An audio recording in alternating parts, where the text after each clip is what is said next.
Kung ganitong klaseng hair ang magpapagawa sa inyo or pupunta sa inyong salon, for sure, mahawakan or makita nyo pa lang yung buhok ni Madam ay mapahinga na talaga kayo kagad ng malalim. Dahil kung mapapansin nyo, ang hair ni Madam ay super kulot talaga, as in yung kulot niya parang sagad sa anit. At bukod sa pagiging kulot, kasabay na po doon yung pagiging buhagag ng kanyang buhok. Isa pa doon, nasunog nga daw yung buhok niya yung last time na nagpariban siya. Kaya naman itong client natin ngayon ay parang natatakot na talaga siya magpagawa ng kanyang hair. Pero no choice talaga si client, kailangan niya daw talaga ipaayos or ipagawa yung kanyang hair. Dahil na nga din sa influensya ng social media ay nakita niya yung mga sample creation or hair transformation namin. Na kung saan nagkaroon siya ng pag-asa na maaari pang marisulbahan or maayos yung kanyang buhok. Buhok na super kulot at nasunog sa dating pinagparibanan niya. Dahil madalas nga daw pag nagpapariban siya, then pag anlaw daw ay bumabalik na daw sa dati ang kanyang buhok. Kaya naman habang ini-interview ko dito si client ay medyo kinakabahan din talaga ako. Pero sinubaga naman ako para tanggihan ito si client, kaya naman in-applyan ko na kagad siya dyan ng rebonding cream number 1 ng The Unbeatables. Again, sa pag-a-apply po ng rebonding cream number 1, kailangan yung first step po natin 1/2 inch away from the scalp. And regarding nga po pala sa pag-a-apply ng rebonding cream number 1, kailangan layer by layer or section by section or dapat maninipis ang sectioning nyo. Dahil habang ina-apply nyo pa lang ng rebonding cream number 1 yung hair ng mga client nyo, habang nakababad sila ay makikita nyo na kung mag-straighten ba or magpa-flatten yung hair nila. By the way, inabot nga po pala ng 3 to 4 hours yung hair ni client bago ko siya banlawan. Dahil pag super kulot at hindi talaga nagpa-flat ay hindi ko kagad binabanlawan. Hinihintay ko muna mag-straighten or mag-flatten yung hair ni client bago ko siya banlawan.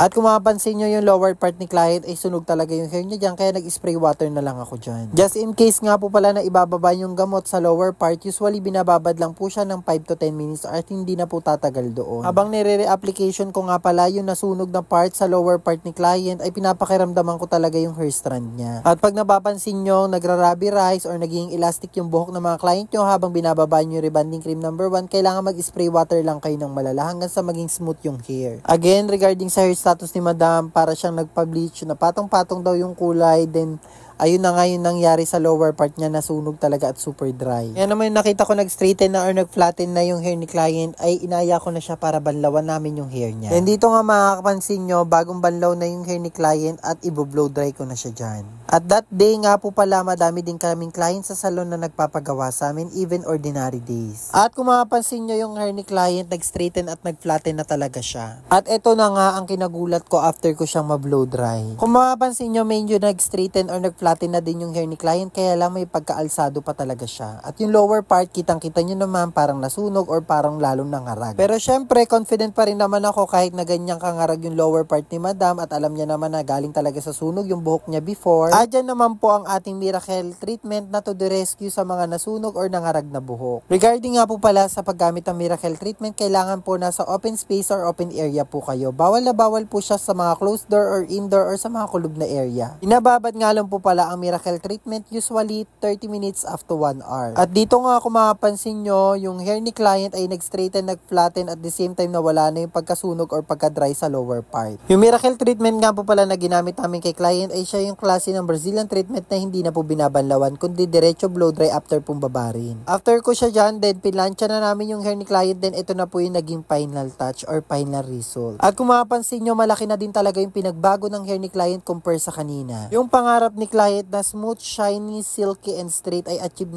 niya na nga daw. Yung dati nawawalan na siya ng pag-asa na maayos pa or magiging maganda yung hair niya, ngayon natupad na. Kaya naman sa lahat ng client na gusto magpagawa sa amin or gusto magpa-schedule sa amin, whether walk-in or home service, pwede nyo po kami i-message sa aming mismong page, Clinic Happy Salon Mariveles, Bataan. Diyan nyo po makikita yung exact location at saka prices po ng services na ino-offer po namin. Syempre, hindi na naman mawawalan na magtatanong kung saan maaari ma-avail yung product na ginamit namin kay client. Kung mapapanood nyo po ito sa aking TikTok account, ilalagay ko na lang po siya sa yellow basket. Kung mapapanood nyo man po ito sa aking Facebook account or sa aming mismong page, ilalagay ko na lang po yung link ng product sa comment section or sa caption. Yan naman kung mapapansin nyo, malaki na din talaga yung pinagkaiba or pinag-transform ng hair ni client compare sa kanina. Dahil kitang-kita nyo naman sa video kung gaano kangarag yung lower part ni client at the same time kung gaano siya kakulot. Pero dahil sa mekos-mekos na ginawa natin, ito na yung naging final touch or final result ng hair ni client. Kaya naman habang binabalasa ko yung hair ni client dito ay sobrang tuwan-tuwa din talaga siya sa naging result ng kanyang hair. Kaya naman kung natuwa ka or na-inspired ka sa sample hair creation or hair transformation namin, huwag mo naman akong kalimutan na i-follow at syempre share mo na din yung video to. Thank you so much!